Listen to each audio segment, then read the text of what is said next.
because they went to the Super Bowl with Sean McVay as a head coach, and then they regressed. But this looks like a whole new team. Oh, it looks like a whole new team. It's kind of what I mentioned it on the morning show. I'll talk about it with the Vikings game too. I kind of like that there's no Akers, no Henderson there. It doesn't force them to want to give those guys touches for frankly no reason other than to give them touches. Seeing that with Minnesota today with Cook out as well. For me, obviously, I bet the game before Antonio Brown was ruled out.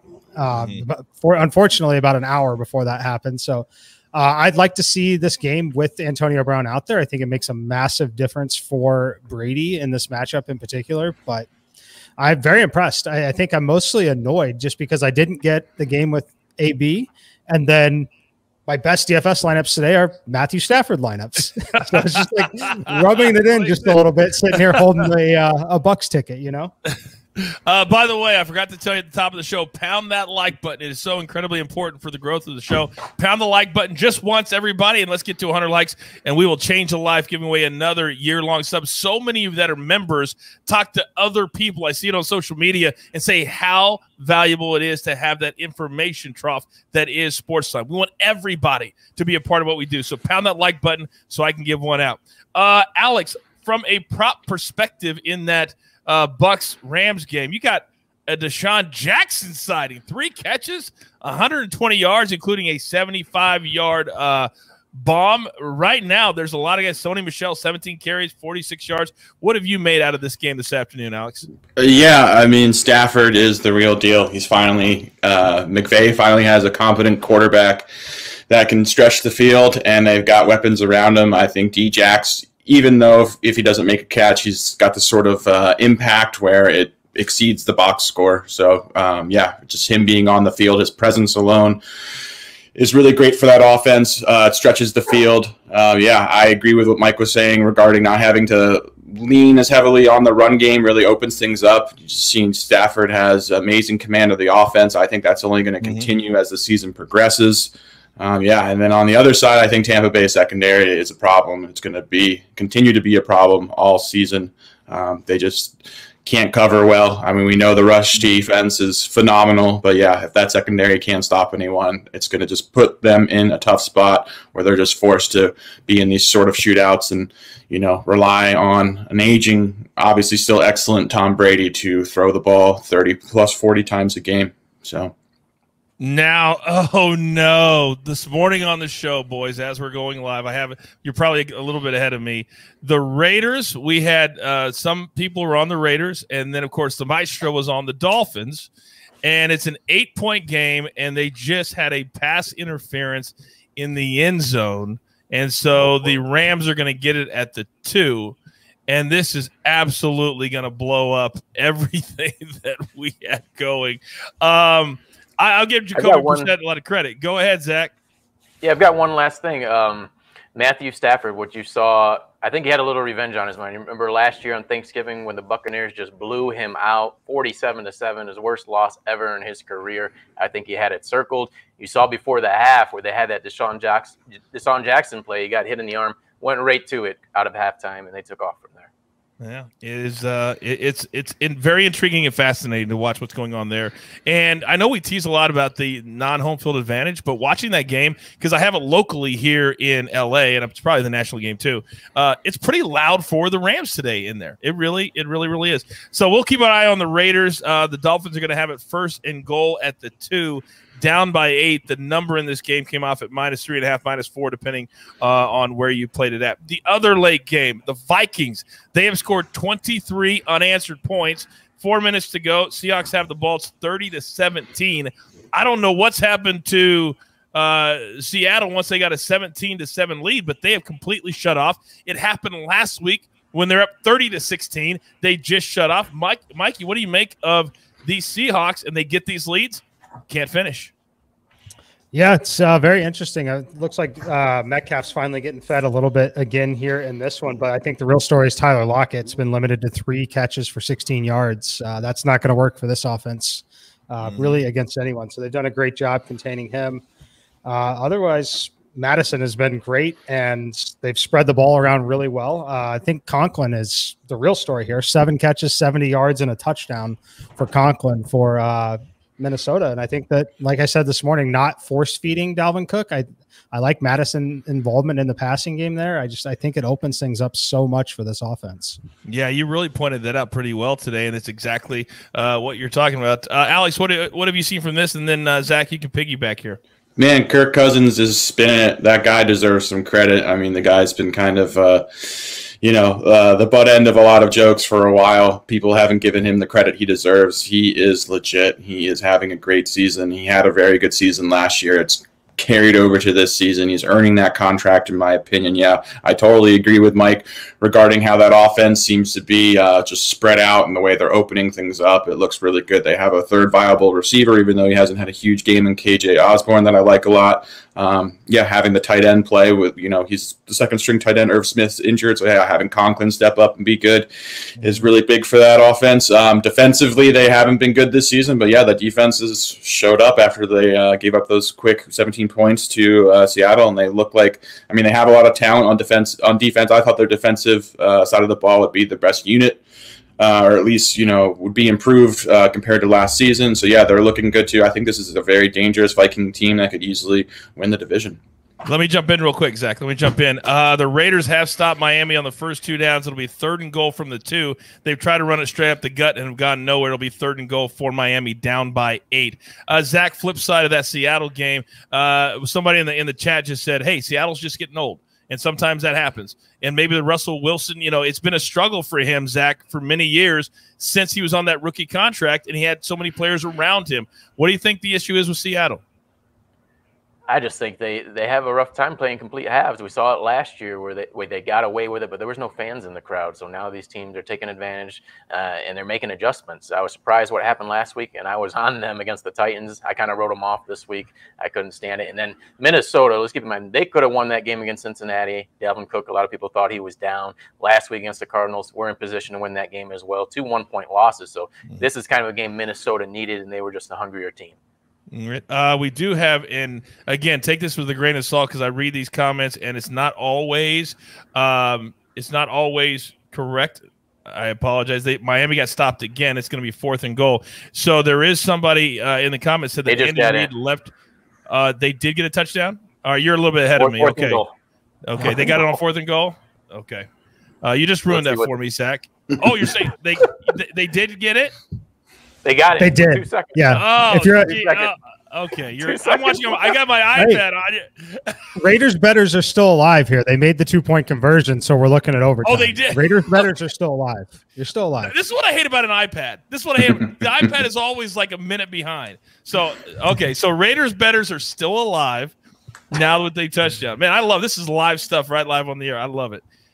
I always tell my kids, don't say anything, don't text me. But okay, so now we're going to be tied at 25. Give the Miami Dolphins a lot of credit. They were down double digits here in the 4th quarter. They've come all the way back to tied at 25 apiece. All right, real quick, big shout out to the Denver Broncos guys. They just finished their 4 o'clock game and they shut out the Jets at home. They improved to 3-0, 26-0, and Teddy Bridgewater continues to be this incredible against the spread quarterback today, 235 yards. Didn't throw for any touchdowns, but he managed that game brilliantly. Zach Wilson, 2 more interceptions for the Jets. How impressed are we with the Broncos, who now have a 2-game lead on the Kansas City Chiefs early in the season? That's amazing to think about. Zach, you want to take it? Yeah, I didn't watch much of this game, unfortunately, but the rookie quarterbacks, they're just struggling. I think they're 0-4 this week. ATS, Davis Mills, Zach Wilson, Justin Fields, and I know I'm missing one other, but 0-4 ATS. Denver, this is kind of what we thought they were going to do 2 years ago when they brought in Joe Flacco. They've had the team, and they just haven't had the quarterback play, so they finally corrected it. I like them going forward. All right.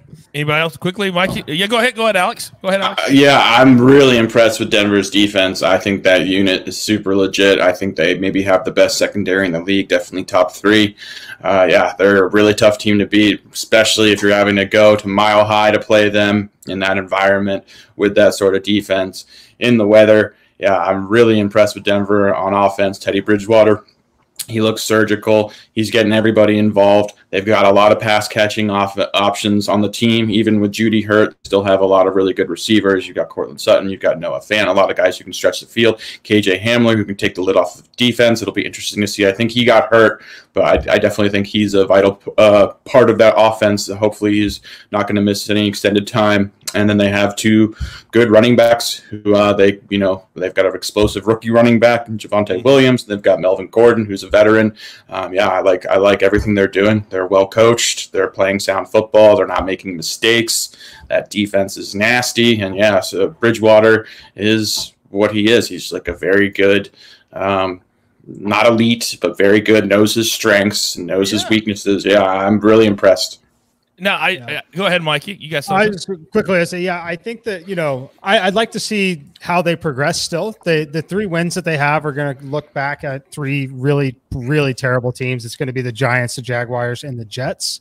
However, you can only play who they put in front of you, right? That's exactly right. And what do good teams do? They win the games that they are supposed to win. And that's what they've done. Not only have they done that, they've covered the spread as well. So they've been good so far.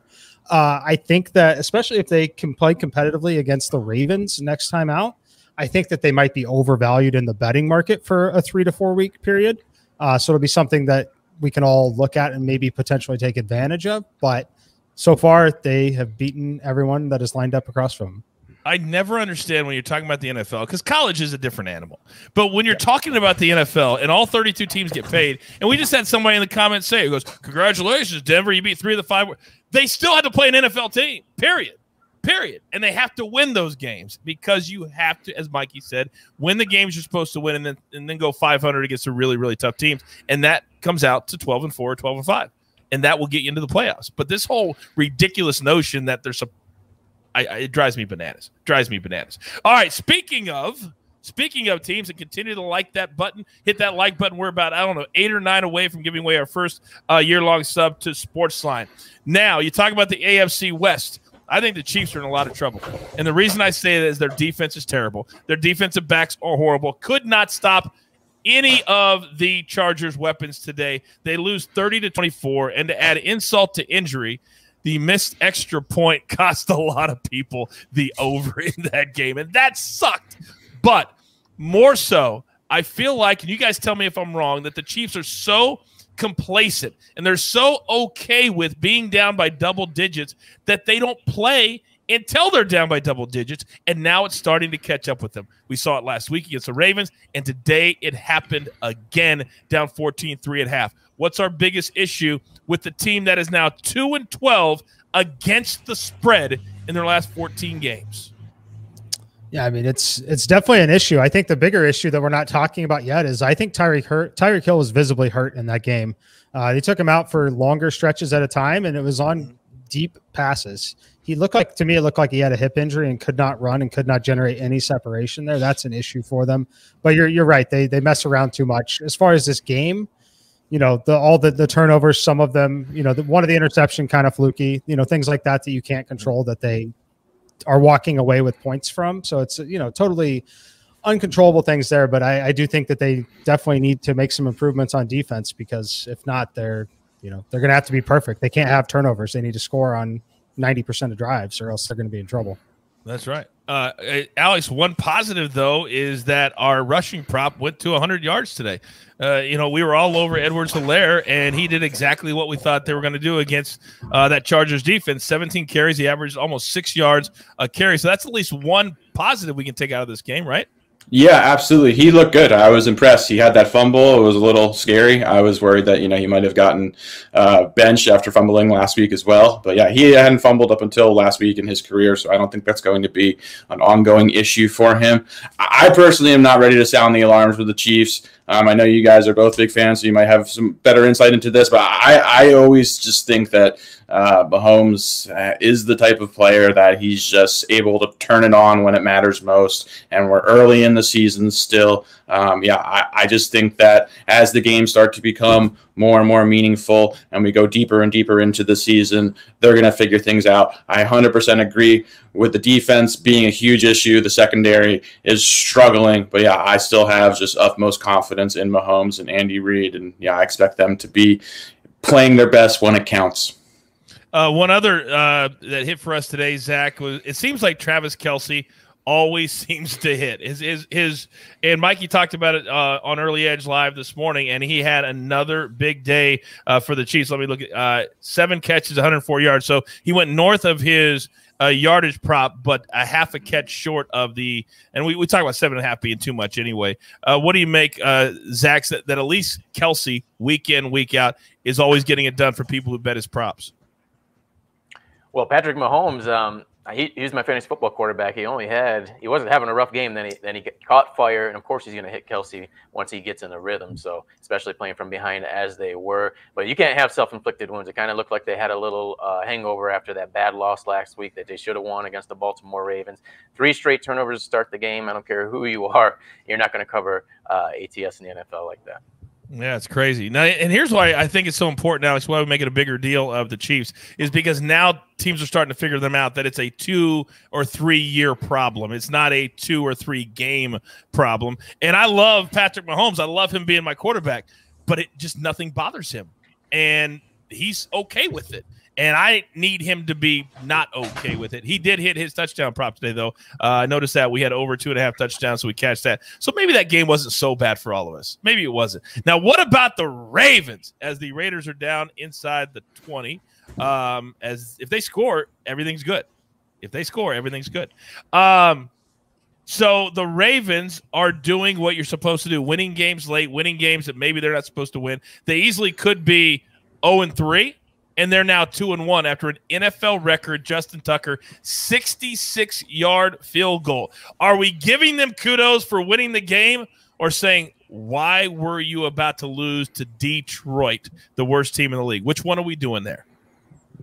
Go ahead, Alex. Yeah, the Ravens to me do not look like the Ravens of the past. I think the injuries have caught up in their backfield to the defense. To me, their defense looks like it's taken somewhat of a step back. Lamar is still Lamar. He's still obviously one of the most like electric weapons at the quarterback position, and he's always going to keep the team in the mix. But yeah, I'm just not seeing. I'm not seeing the same Ravens team that we saw finish the regular season the past 2 seasons as the #1 seed in the AFC. I know they were the wild card last year, but the year prior to me, I don't know. There's just something missing. I think the injuries are going to play a factor and continue to play a factor. But yeah, I'm not sold on these Ravens. Oh, the Raiders almost. I know you guys are ahead of me. Almost got it to Derek Waller for the 2nd week in a row. But it's going to be 3rd down and 10 as they're trying to score a touchdown within the game, and they would also cover that. Zach, what do you make of the Ravens? And a lot of people would say, they're one of the best teams in the AFC. Do you think the Ravens are one of the best teams right now in the AFC? They're a playoff team. I'll say that. They are a playoff team. And I think it's the same thing. They had 2 very tough matchups against the Raiders in Kansas City in primetime. That takes a lot out of a team early in the season. So to get a road win, it's kind of like what we just said with Teddy Bridgewater and the Denver Broncos. They have to do with what's in front of them. They got the win, miraculous win. They'll take it. All right. So the Raiders have thrown it out of bounds, so they're going to kick a field goal, and John Gruden is not happy about it. So we'll see if they can take a 3-point lead, but that game is far from over as the Dolphins will have a shot regardless of whether or not they make this field goal. Mikey, your thoughts on the Ravens, good or lucky? I mean, yeah, they messed around and got lucky with that win. Tucker, what can you say there? He's made a lot of money for that franchise over his career. They should put a statue out in front of the stadium of him at some point, maybe give him a 1/4 point of equity in the franchise. I don't know at this point. He definitely deserves it for them. I think it would have been interesting had they lost. You put that team with 2 losses in the loss column, 2 L's in the loss column. Kansas City there, the AFC playoff picture. The Colts have 3 losses. Playoff picture, I know it's only week 3, but if they had lost 2, things were getting pretty interesting there. So I think that they'll be fine. It does take a lot out of you to play that Kansas City team and that Raiders team, who, by the way, I think is pretty good. The AFC West is just absolutely brutal division. I think there's no doubt it's the best division in football. All right, so the Raiders have taken a 3-point lead. They're up 28-25. They're going to kick back to the Dolphins. The Dolphins will have one chance. Either they tie it here or score a touchdown to win, or the game is over. So the other game that just went final, the Vikings get their first win of the year. They should be 2-1, to be honest with you.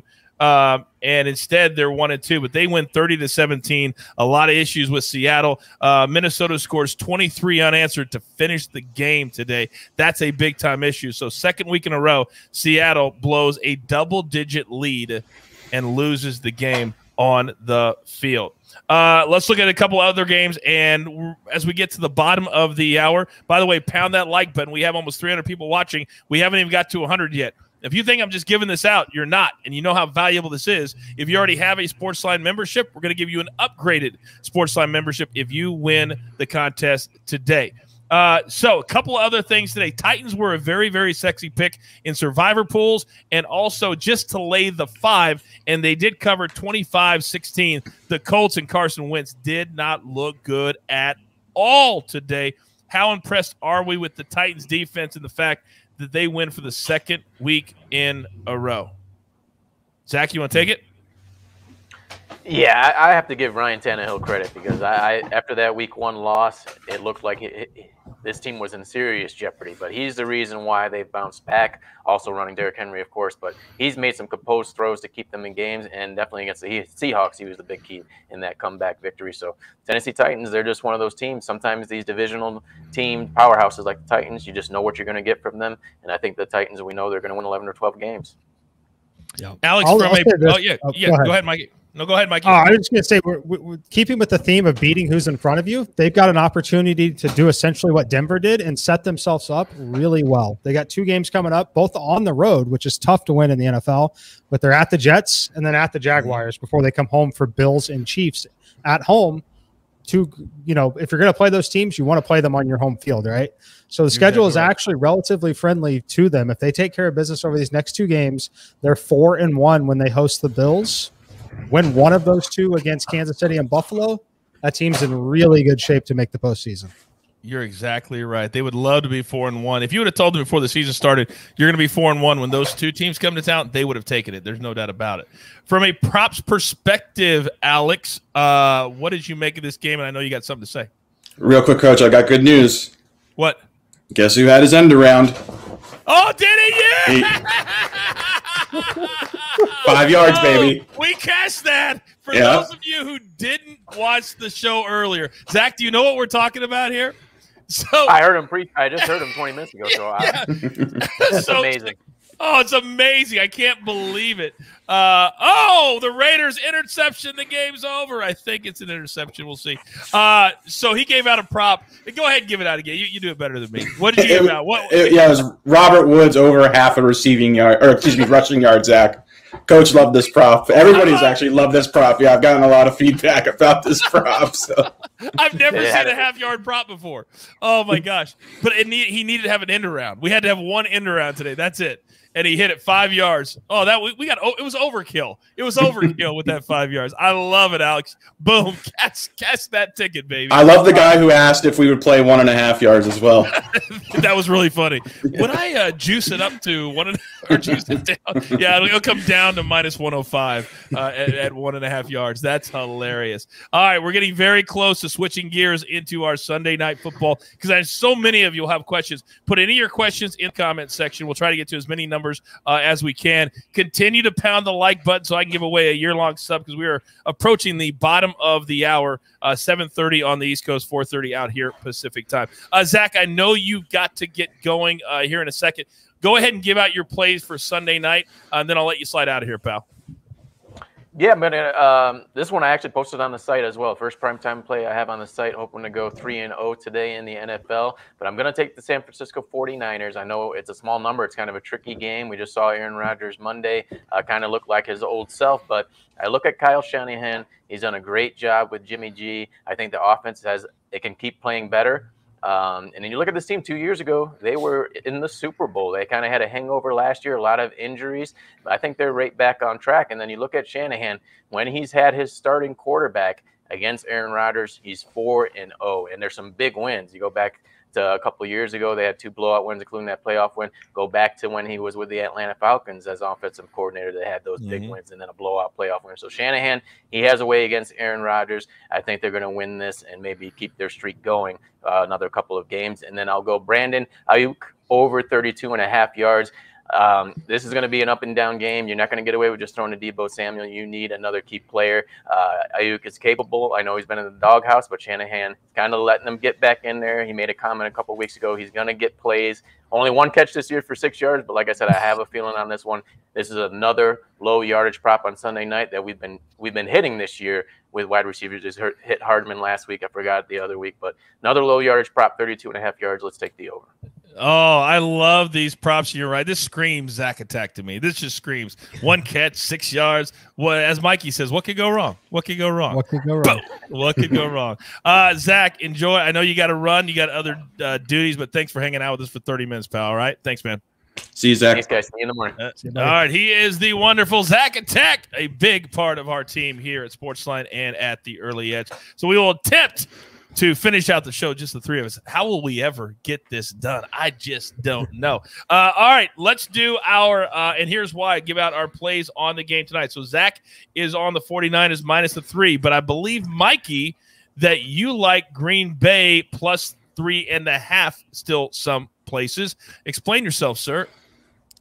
Yeah, I just think that it's a little bit of an overreaction here to how poor I still baked into how poor they played in their first game against the Saints. The market's moved it, and it's kind of about where it should be. I still have a pretty meaningful edge, but I can get behind it being at 3 here. As far as why I like it, I do think that Aaron Rodgers is going to snap right back. This is a team that he was very vocal about wanting to play for. Multiple times in his career, frankly. He's basically from the area. This is a spot that he wants to get up for. He loves these primetime games. That's when I want to back him, frankly, is in primetime games, especially at this point in his career. So I think that this line was off. I think it's returning to the point where it's fine, but I would still play the Packers at plus 3. By the way, the Dolphins converted a 4th and 20 from their own 10. And the game continues in Las Vegas, 28-25, halfway through overtime, 5:10 to go, 2nd and 10. And this just screams backdoor cover. Everybody gets screwed. I mean, John Gruden's got a look on his face right now. It's like, why are we not in the locker room? Why are we not celebrating? How is this game not over? Up 8, less than 2 minutes to play. Kick a field goal, have 4th and 20. You can't stop 4th and 20. Come on. All right, Alex, I know you've got plays tonight. You like a little something. What do you like tonight? Yeah, I think Mike said it best. I'm with Green Bay as well. I think Aaron Rodgers, I can't fade him in this spot. He always gets up for these games. I also fully agree with the definitely a huge overreaction after week 1. They looked a lot better in week 2. I still think they can improve upon how they looked last week. I expect Aaron Rodgers to come out, continue to play super well. Spread the ball out. I expect Aaron Jones to play well. I think A.J. Dillon, I think we might see a bigger dose of him tonight. So, I like the Packers. I expect them to cover. I think they have a sneaky chance to win as well. So I smell and we just have to agree on the number, but I smell, because I'm on the 49ers. So I'm not giving 3.5, but I'll give 3. For a SportsLine showdown bet, if anybody wants to take it. Mikey? You know me. I don't turn it down. All right. I don't know. All right. So I got Mikey, and I'll give you 3. I'll 49 minus 3. You've got Green Bay. Alex, you want a piece of that action? I stay clear of the spreads and totals for the most part. I'll let you guys. Okay, fair enough. Although RJ still owes you $100. He paid up. He paid up. That's my man. That's my man. All right. Any props you guys like? Keep them coming there in the comment section. We'll answer as many as we possibly can. And, guys, when we talk about different plays, last week I was in Hammond, Indiana. We have a winner. My apologies. I didn't pay attention. We have a winner. We hit 100 likes. Let's get to 200, please. At Brandon Crispin, you have just won a year-long sub to SportsLine. We will reach out to you on Twitter. Make sure you put your Twitter handle, guys, in the comment section if you want to win either the perfect parlay contest or anything like that. First down Dolphins. This is driving me bananas. I have the Raiders on the money line. Just if anybody wondered. Any props you like? So Aaron Jones last week, guys, scored 4 touchdowns and obviously sailed over all of his totals. Who do we like on the Green Bay side tonight that we think could have a big game? Not necessarily that's going to hit their totals, and we'll try to find as many as we can, but just who we think will have a big game tonight. You want to start at Mike, and then you go, Alex, on the Green Bay side? Yeah, I mean, I like the receivers tonight. I like Devontae Adams. I'm going to bring it right back to Marquez Valdez-Scantling. Again, 35.5 is the receiving yards over. I think that Rodgers finally connects and hits him on one of the 6 deep shots tonight, so I like that one. I'll be playing that one again tonight. I'm trying to look for his longest reception. As long as it's under 20 yards, I like that one a lot again as well. 19.5. Yeah, it's still playable at 19.5 on the longest reception for Marquez Valdez-Scantling. Okay. And that was the only one last week that was the only one we didn't hit last week for Green Bay. Alex, what do you like on the Green Bay side tonight? I like Devontae Adams' yards. His catches is set at 8.5, which is a massive number. Much prefer the yards if you're looking at a receiving option for Green Bay. I think it's at 88.5. I think he's a great bet to go over that. I like fading Allen Lazard. I think he opened at 30.5. I saw him as low as 22.5 a few moments before we jumped on here together. I wouldn't touch him at 22.5. It's a little too low for me. I got him around 27.5 as a private play. I like fading Allen Lazard. He didn't have a catch last week. I don't even think he had a target. And the week prior, I think he had 2 targets. So, he's like at best the 4th or 5th option in the passing game for Green Bay. I like Devontae Adams' yards, and I like fading Allen Lazard if you can find him in around 25.5 yards. Yeah, it's all the way down to 21.5. It's all the way down to 21.5 now. Mikey, go ahead. I know you got something. Yeah, another one I'm going to end up playing. It's on the same principle there with Alex on fading him. I'm going to play Randall Cobb's over 11.5 yards. Look, we all kind of laughed about it when Aaron Rodgers demanded that Randall Cobb be on this team and be active. When the game gets a little bit competitive and they start running some of the more deeper sets like that, he's out there on the field. Aaron Rodgers trusts him. He threw him 3 targets in spots where they really actually kind of needed those catches last week. He hit this number in both of the first 2 weeks here. It's sitting at 11.5 right now on his receiving yards. That's typically 1 to 2 catches. Some of these he does get some screens around the line of scrimmage, but overall, I think this game is going to be competitive enough. Obviously, there are sharp people on both sides of this number. Should be a very high-scoring, competitive game. So I like Randall Cobb's over 11.5. I'm going to go ahead and play that one too. I love that as well. I think that's awesome. Yeah, I actually hadn't seen that. I didn't know the number was that low, but I think that I agree with everything Mike said. I think Coach, you brought it up last week. Aaron has his guys. He has his guys that he trusts, and he goes to his guys that he trusts. So, I think, he brought Cobb back. He's an important kind of security blanket for Cobb, for Rodgers. Yeah, they don't really have a viable slot receiver. So, I love that. What was the last one? I apologize. I was looking down. What was the last one? Randall Cobb over 11.5 yards, Mike said. Yep. Randall Cobb over 11.5 receiving yards. All right, so here's an interesting decision for the Miami Dolphins. They have 4th and 2 from the Raiders 32, down 3 minutes to go in the game. How important is a win as opposed to a tie in the NFL now with 17 games? That's interesting. Mikey, you're the numbers guy. Do you play? They're going to kick a field goal. They kicked the field goal to try and tie it. Sorry to ruin it for you there, but wow, that's a massive number. Hold on, I got to get this in if that's the case. Cobb, I'm getting this on DraftKings. Cobb is that's why it's so wrong. Sorry about that, guys. I still had longest reception pulled up. His longest reception is 11.5. Cobb's number is actually 17.5. I still have the edge on 17.5. It's not at the massive edge that I thought it was, why we were all so excited. I was still on the longest reception prop from locking in 19.5 on Marquez Valdez-Scantling. Okay. Sorry about somebody over in the YouTube comment says, my sports book sucks. I have 18.5. Mike, you're getting somebody ready to quit their sporch book. I know. I apologize, guys. I apologize.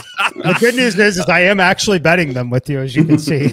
I went to put it in myself and had the error there. But like you said, I think the tie is okay. I would, On the road, I'd rather see them just go ahead and try and win the game personally. But, I can't complain and I can't fault the team when you've got a backup quarterback starting a game like that and the way the season's gone for him. So I think it's okay to get the tie, but there's still time left in the game. Frankly, 3 minutes left with a timeout is more than enough time for the Raiders to march down the field again. No doubt about it. So the Raiders and the Dolphins are tied at 50 or 28. Clearly, whoever bet the under in this game is so incredibly ticked. It was 25-17, and then they scored 2 point. Now they sailed over the total. And these are the games that drive me bananas.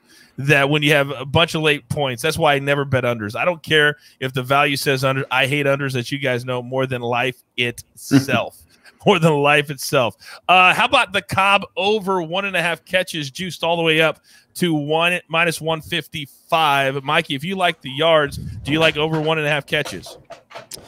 I do like the number over 1.5 catches. It is getting to the point of the juice where I'm not super interested in laying it, but I do have the number that's approaching 2.5 on the median. So it is large enough that it is still the play. I would prefer, frankly, I'd prefer 2.5 at like plus 135 if you could find it, but you're probably not going to be able to find it. All right, so they did not get it on first down, so 2nd and 10 for the Raiders. We have reached 200 likes, and it's so important as we continue to grow our family here at SportsLine. So here are our 2 newest winners at Laurier Newton, and then we got to get one more name because I'm going to give away 2 here. So, AB, find me one more. We'll give away 2 here for 200 likes. Now, let's get to 300 likes before the end of the show. We only have a few minutes left. We try to stop right before the top of the hour, so you have a chance to get all of these plays in that we are giving you. Any others? So, Aaron Jones, 100 yards rushing. Devontae Adams, 100 yards receiving. That's plus 1,500, I guess, if you put those 2 things together. Would you like that? I wouldn't. You wouldn't? No. I guess I'm more conservative, but yeah, I'm single betting here. To me, if you're going to win one and lose one, I think it's hard enough to win a bet as it is. So yeah, I'm personally not parlaying props. So Mike might have some more insight into that. Yeah. I'm not going to be parlaying on that. I think that if you wanted to play something like that, then you should play a same game parlay and drop those numbers a little bit closer to where their median number should be or where their actual number is. And then tie it to something else that you might like in the game that is also correlated to the position you're making. Because here these plays are frankly not correlated, other than the fact that they could be correlated if you just think it's an absolute blowout for Green Bay. But the reason why they're offering this for you is because it's a very competitive game. It's highly unlikely that both of these guys are going over 100 here in this spot. Both of them are likely to approach 80, but you'd be better off building a same game parlay and not playing this. And the way they used Aaron Jones last week, Aaron Rodgers loved just dunking it down, that little shovel pass, and that would take away rushing yards right there. So they use them a lot, but they use them in a lot of different ways, included in the passing game. All right, let's talk some props for the quarterbacks. Jimmy Garoppolo over 239 passing yards, minus 115 at BetMGM. What do we make of this number, Alex? I think this number at first glance is accurate. If I were to choose a side, I'd probably lean over. I'm not very afraid of Green Bay's defense or their secondary. I know they have an excellent corner in Jair Alexander, but yeah, just the system that Shanahan runs. It's tailor-made to put Jimmy Garoppolo in advantageous positions. He's got a ton of weapons. I'll get to my favorite prop from the game on the San Francisco side later. But yeah, I would look over on this if I had to choose a side. Okay. What about staying? Go ahead, Mikey. What do you? Oh, I was just going to say for that one, I think it's really as simple as which way do you lean in the game? Do you lean over or under in the game? That's where you lean on that prop for Jimmy. Okay. Okay. But what about George Kittle? Let's stay with the San Francisco offense for a second. His receiving yardage totals over 65.5. Do we like that number? I personally do not. but go ahead, Alex. Sorry, bud. Go ahead. No. I personally think this number is accurate.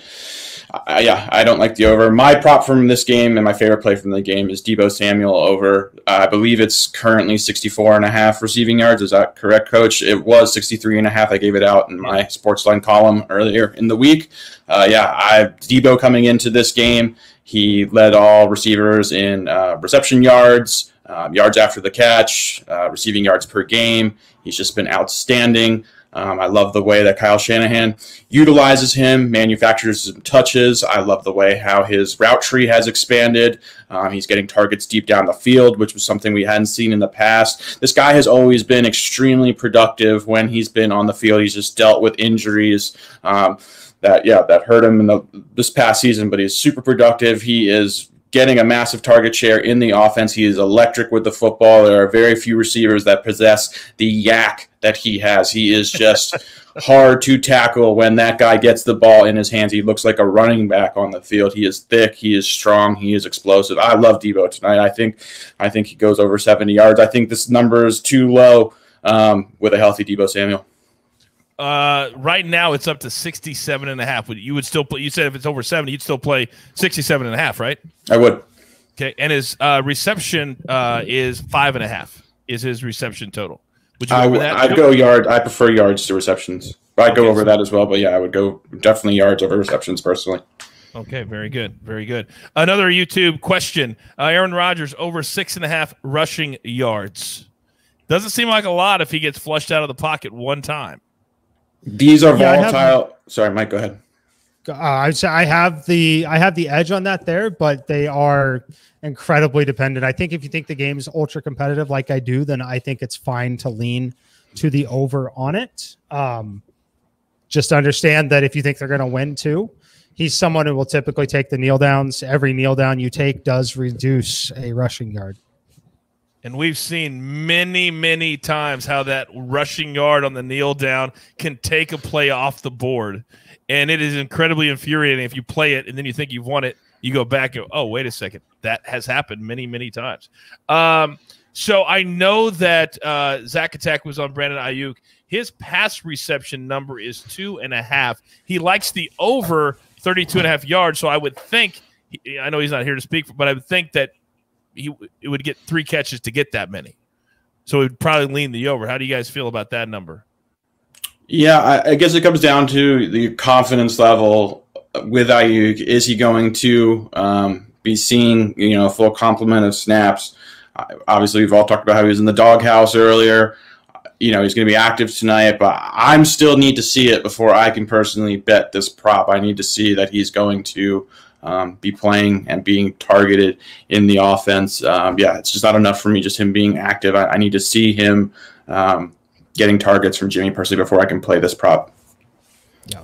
Real quick, let's come back to Deebo just for a second. And I'll get to you, Mikey. Their YouTube comment, his rushing over is 5.5 yards. We've seen Deebo in the offense be used in many, many different ways. What do you think about this number?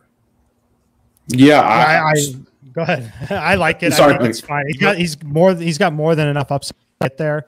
I do project this being a game that he does get a touch like that. The issue with that also is you're not counting on more than 2 touches like that. And it is a lot different than a 1 yard play because you are looking at a really significant probability of a 6 to 7 yard loss on one of these plays. Okay. Alex? Yeah, I totally agree with Mike. There's some volatility involved with a prop like this. But yeah, I agree that they're going to manufacture him touches. They just want to get the ball in his hands because he is electric. We talked about his yak ability. Yeah, I think he's going to get a touch or 2 like this. But like Mike said, there is a chance that it is a 5 to 10 yard loss in the process. So you have to weigh that as well. All right, so my man Walter Rogers in the comment section. Thank you, Rogers, letting us know that the Raiders get the job done. 31-28. If you had him on the money line, you're happy. If you had him laying the 3.5, you're not. If you bought it down to 3, Well, nobody's happy. So there's a lot of different ways, but this number, incredibly efficient from the market, 31-28. The over does come in if you cash that as well. So all of the early and 4 o'clock games now officially are finished, so we can just be laser focused on the Sunday night game. So we've given out our best bets for the game, and now it is time. It is time. Now, 2 weeks ago when we got to this point in the show, it was just a throwaway. It was just, hey, Mikey, you got something here? It turned into a plus 4,000 cash ticket. So now we've made this part of the show. The Van Jefferson Memorial Anytime Touchdown pick of the day. So, Mikey, it's your named prop. So give me give me the first touchdown scored tonight and why you like it, please. I mean, I'm just going to run it back all the way. I'm going to run it back to Marquez Valdes-Scantling. We're just getting a better price on it because the game's more competitive here. But 18-1 now for the first touchdown. I still think they're going to take deep shots. They're going to continue to do it. They're going to connect on them eventually. I will not be sitting on the sidelines on the day that Marquez Valdes-Scantling offers a big payday for somebody. It's going to be for me. Gonna feel it. The reason I will always play it because there isn't one person that I want to see talk trash on Twitter more than Mikey, and I'm not about to sit on the sidelines when that happens. So I'm rolling with you. Alex, talk to me, pal. That's dedication, Mike. I respect that, but yeah, I've got Trey Sermon, coach. I think he's at 10-1 or 11-1 coming into this. Yeah, I think Trey Sermon is in line to have a big game. He's obviously active. No Elijah Mitchell. He's going to get the lion's share of the carries in the San Francisco backfield. We know how good their zone blocking scheme is. He's going to run the ball a lot. I don't have a lot of confidence in Green Bay's ability to stop him or to stop whatever back San Francisco utilizes. They could literally just pick up someone off the street, it seems like, and he could come in and average 4 or 5 yards per carry. So, yeah, I'm expecting Trey Sermon to flirt with 20 touches tonight. This is the reason they drafted him. This is a big spot. I'm expecting him to perform well. His yardage total is high, which projects to me that he's going to be the guy, which is what the reports have been all week. So, yeah, I like Trey Sermon at around 10-1, 11-1 odds. So let me ask you this, because we had a YouTube question. His rushing attempt number is 16.5. So based off of everything you just said, do you like that number? That's high to me. I'm not comfortable playing that, but that does tell me that he is expected to be the guy. He's expected to get the bulk of the carries, so which to me indicates to me that he's very likely to have a great shot to score the first touchdown for the Niners, as he's going to be the guy who's in the backfield. All right, so Trey Sermon for Alex, and then MVS for Mikey, and we will do another first of the game touchdown tomorrow night on Early Edge Live, 7 to 8 Eastern, as we count down to Monday Night Football in the NFC East, Philadelphia and the Dallas Cowboys. All right, we're up against it. We got to make sure everybody has time to get all of their plays in here. So, AB, go ahead and bring up the full screen, and then I'll let the guys have the final say. So, some of the plays we have out here on the show look a little something like this. Zach Attack, he's on the 49ers minus the 3. Then Brandon Ayuk over 32.5 receiving yards. Then Prop Stars is on Debo over 65.5 receiving yards. Then Mikey, he's on the Packers plus 3.5. We got a little SportsLine showdown, me and him giving 3, baby. Let's go. And then AB is also on the Niners as well, minus the 3. And tonight, AB doing a great job on the 1s and the 2s. All right, I think we got to everybody. One quick one. Jimmy G under 31.5 pass attempts. Last question we're going to answer here on the show. Anybody want to take it? I'll lean under. I have it at 29.7. I think it's fine to lean under on it. I think that if they're having a lot of success, they're going to be melting some clock. So I think it's fine. That's right. Very good. All right, our final thoughts. Alex, your final thoughts heading into Sunday Night Football tonight. Yeah, I'm excited to see this game. I'm excited to see Aaron Rodgers in a primetime game. I'm also excited to see Jimmy Garoppolo. Obviously, Trey Lance is behind him in the depth chart, and if Jimmy G doesn't play well, then you have this, very highly touted rookie behind him who could potentially take his job in the near future. I know a lot of people want to see that happen. So, yeah, I want to see this duel between these two quarterbacks. And, yeah, I'm hoping for a really, really fun, great performance with tons of props. Tons of props, baby. All right, Mikey, bring us on, pal. Yeah, I'm obviously on the Packers plus 3.5 here. I've had some questions here in my official props. So I took Valdez-Scantling for the first touchdown, 18-1. Obviously not a full unit play on that, but my full unit play on it is going to be the longest reception over 18.5 or 19.5. I have it at 18.5 from FanDuel Sportsbook. Those are the ones I'm officially on for now. There's a chance that I end up with the Devontae Adams yardage. And I have the same edge that Alex does on the Debo prop. Very good. Well, it looks like we are have a lot of correlation, a lot of agreement, because you guys are the sharpest minds in the country. Now, we gave you everything we could possibly give you. We gave you sides, we gave you totals, we gave you props. Don't forget, we are back live tomorrow morning, 10 a.m. Eastern time with our Early Edge morning show, and then our full hour tomorrow night, Early Edge Live, 7 to 8, as we count down to the Eagles and to the Cowboys. So a big thanks to AB. There's only one thing left to do. You've got your marching orders. Let's take all of these tickets straight to the pay window. For Prop Stars, for M Squared, for AB, for Zach Attack, I am the coach. We're here every single day. We do it for you. We grind for you, and we have fun doing it. Hopefully you guys do too. Thanks for hanging with us. We'll see you tomorrow morning. Tell your friends. This is the Early Edge. Good luck. Do you want best bets in your feed every single day? All you have to do is hit that subscribe button to stay up to date with all things Early Edge.